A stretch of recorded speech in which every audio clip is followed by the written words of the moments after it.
नमस्कार, आप सभी का बहुत बहुत स्वागत है हमारे YouTube channel Birsa classes online में। आज 14 जून 2020 और आज के मोस्ट करंट अफेयर प्रश्नों को डिस्कस करेंगे। तो चलिए शुरुआत करता हूँ। उससे पहले आपको एक जानकारी शेयर करूँगा। आपको आज के वीडियो और अन्य वीडियो की जो पीडीएफ फाइल की अगर आवश्यकता है तो इस नंबर पर व्हाट्सअप कर सकते हैं। मैं आपको ब्रॉडकास्टर के माध्यम से पहुँचा दूँगा। मध्य प्रदेश की अन्य जो भी मैंने पूर्व के वीडियो डाले हैं उनकी सभी पीडीएफ की फाइल आपको मैं व्हाट्सअप कर दूँगा, क्योंकि मेरे पास डाटा फुल हो चुका है। अब मैं डाटा एकत्रित नहीं कर सकता हूँ, इसके कारण आपको तक अगर ज़रूरत है तो ये 9165591141 पर आप व्हाट्सअप कर सकते हैं। यहाँ से मैं आपको जानकारी दे दूँगा। और आप इस यूट्यूब चैनल पर नए हो तो इस चैनल को सब्सक्राइब करें और पास में जो बेल आइकन है उसे प्रेस करें, जिससे आने वाली वीडियो का नोटिफिकेशन मिल सके। चलिए शुरुआत करते हैं। कल हमने वीडियो के अंत में प्रश्न पूछा था कि गैरसैंण को किस राज्य की ग्रीष्मकालीन राजधानी घोषित किया। इसका सही उत्तर है ऑप्शन डी, उत्तराखंड ने गैरसैंण को ग्रीष्मकालीन राजधानी घोषित किया है। और एक और राजधानी कौन सी है? देहरादून इसकी राजधानी है। तो इसका उत्तर किस किसने दिया? रमेश गाडरिया, रंजना अछाले, दीपक वास्केल और गोपाल चौहान। इन लोगों ने वीडियो के अंत में जो कल हमने प्रश्न पूछा था उसका उत्तर कमेंट बॉक्स में दिया। और आप भी दे सकते हैं। वीडियो के अंत में जो प्रश्न पूछा जा सकता है उसका उत्तर कमेंट बॉक्स में देवे, जिससे आपकी जानकारी। और मैं वही प्रश्न लेता हूँ जो परीक्षा की दृष्टि से बहुत महत्वपूर्ण होते हैं, और अन्य ऐसे प्रश्न नहीं लूँगा। और कुछ प्रश्न लिए जाते हैं, उनका कारण यह रहता है कि उस क्षेत्र से संबंधित आपको जानकारी देना, इसीलिए उन प्रश्नों को लिया जाता है। चलिए पहले प्रश्न की बात करते हैं। किस राज्य के द्वारा मास्को को डिस्पोज करने के लिए बिन 19 डिवाइस लॉन्च किया है?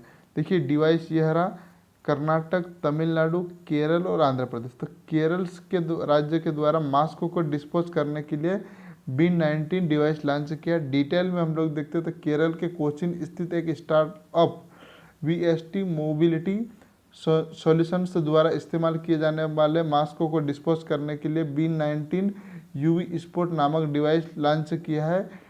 इंटरनेट ऑफ थिंग्स पर आधारित बिन 19 को इस्तेमाल किए गए फेस मास्कों को इकट्ठा करने के लिए, कीटाणु रहित करने के लिए विकसित किया गया है ना। और यूवी स्पोर्ट क्या है? एक यूनिट यूवी लाइट आधारित बहुउद्देश्य डिसइंफेक्टर जो आधारित अंतरिक्ष सतहों और यूवीसी लैब के साथ डिवाइस वायरस से निपटने के लिए कारगर है। इतनी जानकारी हो गई। अब केरल ने किया तो केरल के बारे में हम लोग देखते थे। इसकी राजधानी तिरुवनंतपुरम है। पिनराई विजयन मुख्यमंत्री, राज्यपाल आरिफ मोहम्मद खान है। और यहाँ पर प्रमुख राष्ट्रीय उद्यान की बात करें तो वेरा विकुलम राष्ट्रीय उद्यान, साइलेंट वैली राष्ट्रीय उद्यान जो महत्वपूर्ण है, चिनार वन्यजीव अभ्यारण्य, कुमारकोम पक्षी अभ्यारण्य, पेरियार वन्यजीव अभ्यारण्य और इडुक्की नेशनल अभ्यारण्य है ना। और यहाँ पर प्रमुख राष्ट्रीय उद्यान की प्रमुख बांधों की बात करें तो प्रमुख इडुक्की बांध पेरियार नदी पर है, मुल्ला पेरियार बांध पेरियार नदी पर है, और चिमनी बांध चिमनी नदी पर है। अन्य क्या है? केरल में शिशु मृत्यु की दर सबसे कम है, यह जानकारी है। यहाँ पर लोकसभा की सीटें कितनी है? 20 सीटें, राज्यसभा की 9 है और विधानसभा की 140 सीटें हैं। डिटेल में हम लोग और देखते केरल के बारे में तो यहाँ का लोक नृत्य क्या है? कथकली, कुड़ियाट्टम, मोहिनी अट्टम, काली अट्टम, कोलकली। नदियाँ कावेरी, पेरियार, पंपा, मणिमाला, नेन्नार आदि। सबरीमाला मंदिर, और जो भारत का देखिए उसको सुप्रीम कोर्ट के आदेश के अनुसार यहाँ पर महिलाओं को पूजा करने की अनुमति है, क्योंकि ये प्रश्न पूछा जा सकता है तो इसे आप नोट कर लीजिएगा। और भारत का पहला साक्षर राज्य और सबसे ज़्यादा साक्षर राज्य यही है। और यहाँ पर एक हाथी की मृत्यु के कारण अभी हाल ही में राज्य चर्चा में रहा, जिसमें दुखद घटना हुई कि हाथी को किसी ने फटाका या बम, सुतली बम का मुंह में दे दिया खाना, वो फल के साथ, उसके कारण हाथी की मृत्यु हो गई। ये बहुत दुखद घटना हुई। चलिए और एक और बात करते हैं। पलक्कड़ जिले में ओटापल्लम में भारत का पहला रक्षा औद्योगिक पार्क है। केरल के तिरुपान को जीआई टैग दिया गया हाल ही में, ये जानकारी इतनी। अब मानचित्र में देखते हैं हम केरल कहाँ पर स्थित है। देखिए केरल दक्षिण में स्थित है यहाँ पर, और ये देखिए तमिलनाडु और कर्नाटक के साथ साझा करता है, और यहाँ पर देखिए समुद्र के साथ। इतनी जानकारी हो गई केरल की। ये भारत का मानचित्र है। चलिए और हम लोग सुधार करने की कोशिश करेंगे, तो आपको पसंद आता तो और इस प्रकार से जानकारी मुझे बताइए क्या क्या आप पढ़ना चाहते हैं। चलिए दूसरे प्रश्न की बात करते हैं। हाल ही में किसे वर्ल्ड फूड अवार्ड 2020 का विजेता घोषित किया? सुभाष कुमार, के सिवान, शशिकांत और रतन लाल को। तो रतन लाल को वर्ल्ड फूड अवार्ड 2020 का विजेता घोषित किया। ये कौन है? भारतीय अमेरिकी मृदा वैज्ञानिक है। डिटेल में हम लोग देखते हैं तो भारतीय अमेरिकी मृदा वैज्ञानिकों ने रतनलाल को इस वर्ष के लिए प्रसिद्ध वर्ल्ड फूड प्राइज अर्थात विश्व खाद्य पुरस्कार के लिए दिए जाने की घोषणा की है। उन्हें पुरस्कार से प्राकृतिक संसाधनों के संरक्षण और जलवायु परिवर्तन के प्रभाव को कम करने वाले खाद्य उत्पादन को बढ़ावा हेतु मृदा केंद्रित दृष्टिकोण विकसित करने और मुख्य धारा से जोड़ने के लिए वो सम्मानित किया गया। और उसे पुरस्कार के लिए उन्हें कितनी राशि दी जाएगी? 2,50,000 अमेरिकी डॉलर दिए जाएंगे। वर्तमान में ये कौन है, कहाँ पर है? मिट्टी विज्ञान के विशिष्ट विश्वविद्यालय के प्रोफेसर और रतन लाल जो है लाल अहिया स्टेट यूनिवर्सिटी यानी OSU में कार्बन प्रबंधन सिचुएशन सेंटर के संस्थापक निर्देशक है। ये इतनी जानकारी है इनके संबंध में।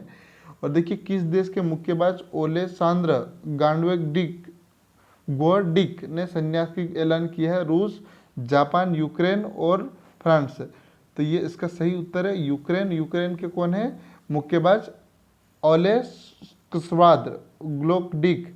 ये संन्यास की घोषणा की, इनका चित्र देख सकते हैं। इस प्रश्न को लेने का उद्देश्य है में यूक्रेन के संबंधित जानकारी देना है। तो और डिटेल में हम लोग देखते हैं पहले, इसके बाद यूक्रेन के बारे में बात करते हैं। यूक्रेन के पूर्व world light heavyweight boxing champion कौन है? अलेक्जेंडर गाडविक ने संन्यास की घोषणा की है। उनके रिटायरमेंट की घोषणा उनके प्रबंधक एगिस क्लिमिस ने की है। यूक्रेन मुक्केबाज ने दिसंबर 2018 में एडोनिस स्टेवेंसन को हराकर WBC का खिताब जीता था। उन्होंने पिछले 5 वर्षों में बेल्ट पर कब्जा जमाया था। और अलेक्जेंडर गॉडविक ने 2012 के ओलंपिक के में लाइट हेवीवेट वर्ग में यूक्रेन का प्रतिनिधित्व किया था और कांस्य पदक जीतकर अपने देश को गौरवान्वित किया था। अब देखते हैं हम लोग यूक्रेन के बारे में। मैं चाहता हूँ यूक्रेन के बारे में आपको जानकारी मिले, तो इसीलिए यूक्रेन को प्रश्न लिया गया है। देखिए यूक्रेन की राजधानी क्या है? कीव है। मुद्रा यहाँ की रुबिनिया है और यूक्रेन है यहाँ की भाषा है। यहाँ के राष्ट्रपति कौन है? वोलोडिमिर जेलेंस्की और प्रधानमंत्री वोलोडिमिर ग्रोसमैन। अब मानचित्र में देखते हैं यूक्रेन कहाँ पर स्थित है। ये यूरोप है, यहाँ पर यूक्रेन है। और देखिए यूक्रेन कौन सा देश है? यह हमको और जूम करके देखते हैं। देखिए यूक्रेन के साथ सीमा बेलारूस के साथ सीमा साझा करता है, रूस, रोमानिया, हंगरी, स्लोवेनिया और पोलैंड के साथ सीमा साझा करता है। देखिए यहाँ पर इसकी राजधानी कौन सी? कीवी। तो इतनी जानकारी हो गई है। और मोल्डोवा यहाँ पर एक देश है। ये यूक्रेन यहाँ पर स्थित है, आप देख सकते हैं। अब अगले प्रश्न की बात करते हैं। अंतर्राष्ट्रीय एल्बिनिज्म रंगहीनता जागरूकता दिवस कब मनाया जाता है? 10 जून, 12 जून, 13 जून, 14 जून। तो 13 जून को अंतर्राष्ट्रीय रंगहीनता जागरूकता दिवस मनाया जाता है। डिटेल में हम लोग देखते हैं तो हर साल 13 जून को अंतर्राष्ट्रीय एल्बिनिज्म यानी रंगहीनता जागरूकता दिवस मनाया जाता है। यह दिन प्रतिवर्ष एल्बिनिज्म के बारे में लोगों को जागरूकता और एल्बिनिज्म से पीड़ित लोगों के मानव अधिकारों के बारे में जागरूकता फैलाने के लिए मनाया जाता है। अंतर्राष्ट्रीय एल्बिनिज्म जागरूकता दिवस 2020 का थीम क्या है? मेड इन साइन है ना, मेड टू साइन इस वर्ष की थीम है। और क्या है इसकी डिटेल में हम लोग देखते हैं क्यों मनाया जाता है और कब से मनाया जाता है। कुछ कारण है, देखिए मैं आपको कारण बताता हूँ कहानी किस प्रकार की है। तो साल 2000 में मध्य में क्या होता, तंजानिया के एल्बिनिज्म के शिकार लोगों पर किए जा रहे हिंसक हमलों और हत्याओं की खबरें आई थी 2000 में ना। इन हमलों का कारण जादुई शक्ति को बद से जोड़ा गया और कहा जाता रहा कि एल्बिनिज्म से पीड़ित लोगों के पास जादुई शक्ति होते हैं और इसलिए उनके शरीर में अंगों की वजह से हमला किया जाता है और उन्हें खराब किया जाता है। उनके शरीर पे जो भी इस रोग से पीड़ित होता है उनके शरीर पर हमला किया जाता है, उनके खराब कर दिया जाता है। और देखते हैं हम डिटेल में, तो जब 2015 में लगभग 70 लोग मारे गए और कई लोग गंभीर रूप से घायल हुए थे, तब तंजानिया एल्बिनिज्म सोसाइटी यानी TAS और अन्य गैर सरकारी संगठन ने एल्बिनिज्म से पीड़ित लोगों के अधिकारों की रक्षा की पैरवी की, जिसके बाद 4 मई 2006 को पहली बार एल्बिनिज्म दिवस मनाया जाए। ये बहुत महत्वपूर्ण जानकारी है। और इस दिन को आधिकारिक रूप से तब से मनाया जाने लगा जब संयुक्त राष्ट्र महासभा ने 18 दिसंबर 2014 को एक प्रस्ताव में अपनाया और जो कि 13 जून अंतर्राष्ट्रीय एल्बिनिज्म जागरूकता दिवस 2015 से मनाया गया है। यह इतनी जानकारी। पहले क्या मनाया जाता, 18 दिसंबर को मनाया जाता था, 4 मई को मनाया जाता था। 4 मई 2006 को पहला दिवस मनाया जाता। इसके बाद से 2015 से कब से क्या कर दिया, 13 जून को मनाने जाने लग गया। अब 5वें प्रश्न की बात करते हैं। किस भाषा के जाने माने लेखक और कवि गुलजार देहलवी का निधन हो गया। कन्नड़, हिंदी, तमिल, उर्दू। तो उर्दू भाषा के जाने माने लेखक कौन है? कवि और गुलजार देहलवी का निधन हुआ है। इनका चित्र ये देख सकते हैं हम आप लोग। और उर्दू के मशहूर कवि कौन है? आनंद मोहन जत्थू गुलजार देहलवी का निधन हो गया। वह सरकार के उर्दू में प्रकाशित की जाने वाली एकमात्र कौन सी विज्ञान पत्रिका साइंस की दुनिया के संपादक थे? कौन थे? गुलजार देहलवी साहब, जो 1975 में शुरू की गई थी। और समूचे भारत के उर्दू स्कूलों की स्थापना भी इन्हें ही दिया जाता है। इसके अलावा 30 के दशक में स्कूल पढ़ने के साथ साथ स्वतंत्रता आंदोलन से भी ये जुड़े हुए थे। तो ये बहुत पूर्ण है, तो इनसे प्रश्न पूछा जा सकता है। अब छठवें प्रश्न की बात करते, किस राज्य सरकार द्वारा दिव्यांग आंगनबाड़ी कार्यकर्ता को कोरोना योद्धा का दर्जा दिया? मध्य प्रदेश, छत्तीसगढ़, गुजरात, महाराष्ट्र। तो मध्य प्रदेश सरकार द्वारा जो दिव्यांग, देख सकते हैं आप, ये दिव्यांग आंगनबाड़ी आशा कार्यकर्ता है, उनको कोरोना योद्धाओं का दर्जा दिया गया। डिटेल में हम लोग देखते हैं तो मध्य प्रदेश सरकार ने दिव्यांग आंगनबाड़ी कार्यकर्ताओं को कोरोना योद्धा का दर्जा देने की घोषणा की है। इन दिव्यांग आंगनबाड़ी कार्यकर्ता को यह दर्जा राज्य में चल रहे कोरोना संकट के दौरान महत्वपूर्ण भूमिका निभाने के लिए दिया गया। वे इस समय लाभार्थियों के घर घर जाकर पौष्टिक आहार वितरित करने में जुटी हुई है। साथ ही वे लोगों को कोरोना से बचने के लिए सलाह भी देती है।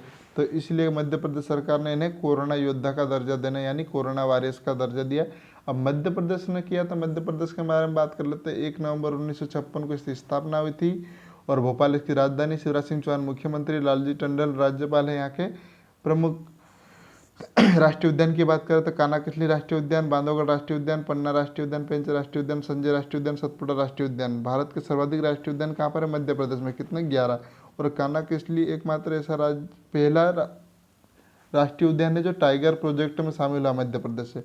यहाँ पर लोकसभा की सीटें 29 है, राज्यसभा की 11 है और विधानसभा की 230 सीट है। और एक सीट कौन से? एंग्लो इंडिया के लिए आरक्षित है, यानी 230 निर्वाचित सदस्यों के लिए होती है और एक एंग्लो इंडियन के लिए होती है। चलिए, अब यहाँ पर 5 राज्यों के साथ सीमा साझा करता है। कौन कौन से मानचित्र में देखते हैं हम लोग? तो उत्तर में उत्तर प्रदेश, पूर्व में छत्तीसगढ़, दक्षिण में महाराष्ट्र, पश्चिम में गुजरात और उत्तर पश्चिम में किसके साथ साझा कर? राजस्थान के साथ। यहाँ पर 6 लोक संस्कृतियाँ कौन कौन सी? निमाड़, मालवा, बुंदेलखंड, बघेलखंड, महाकौशल और चंबल ग्वालियर। ये देखिए इसकी कितना क्षेत्रफल है मध्य प्रदेश का? 30, 82, 52 किलोमीटर, इतना वर्ग किलोमीटर इसका क्षेत्रफल है। और पूर्व से पश्चिम में कितने? 870 और उत्तर से दक्षिण में 605 किलोमीटर इसका लंबाई है। चलिए और प्रश्नों की बात करते हैं। मध्य प्रदेश के अन्य नाम क्या क्या है? टाइगर स्टेट, सोया स्टेट, हृदय प्रदेश, मध्य भारत, लघु का नदियों का मायका और सेंट्रल प्रोविंस बिहार। ये मध्य प्रदेश के नाम है। मानचित्र में आप देख सकते हैं यहाँ पर स्थित बीच में होने का हृदय प्रदेश भी कहा जाता है। और देखिए आज का प्रश्न क्या है, इसका उत्तर आपको कमेंट बॉक्स में देना है। किस संस्था ने एम नेत्रा को goodwill ambassador for the poor बनाया गया? तो आपका 4 ऑप्शन है, UNDP, WHO, इसरो, नासा। तो इसका उत्तर आप कमेंट बॉक्स में देवे। वीडियो को देखने के लिए बहुत बहुत धन्यवाद। वीडियो पसंद आता तो लाइक और शेयर करें और चैनल पर नए हो तो पुनः आप इस चैनल को सब्सक्राइब करें और अपने दोस्तों को बताएं। और फिर से बता रहा हूँ, PDF आपको ज़रूरत है तो आप देख सकते हैं, वहाँ पर जाके जो नंबर दिए गए उस पर आप मैसेज करके मैं PDF आप तक पहुँचा दूँगा। धन्यवाद। जय हिंद, जय भारत।